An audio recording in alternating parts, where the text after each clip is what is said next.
రీసెంట్గా Israel Syria capital Damascus మీద attack చేసింది. ముఖ్యంగా వాళ్ళ డిఫెన్స్ బిల్డింగ్ కావచ్చు, military head quarters, presidential palace దగ్గరలో ఉన్న ప్లేసెస్ ఇవన్నీ కూడా అటాక్ చేసింది. యాక్చువల్లీ దీని వెనకాల ఒక కథ ఉంది. అసలు సిరియా అనేది గత సంవత్సరం వరకు కూడా మనకు తెలుసు బషర్ అల్ అసద్ ప్రభుత్వం. అక్కడ షియా ఆల్వైట్ కమ్యూనిటీ ఉండేది. ఇప్పుడు సున్నీ డామినేషన్ ఎక్కువైపోయింది అక్కడ. ముఖ్యంగా హెచ్టిఎస్ గ్రూప్ ఉంది. బషర్ అల్ అసద్ని పడగొట్టేసి హెచ్టిఎస్ గ్రూప్ అధికారంలోకి వచ్చిందనమాట.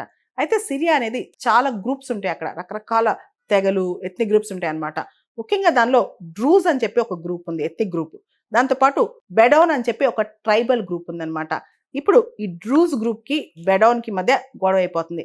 ఈ డ్రూజ్ గ్రూప్ అనేవాళ్ళు, అంటే ఎవరైతే డ్రూజ్ ఉన్నారో వాళ్ళ జనాభా దాదాపు 500,000 ఉంటుందన్నమాట 3 దేశాల్లో, లెబనాన్, సిరియా, ఇజ్రాయెల్. ఇజ్రాయెల్లో డ్రూజ్ ఉన్నారు, సిరియాలో ఉన్నారు, లెబనాన్ ఉన్నారు.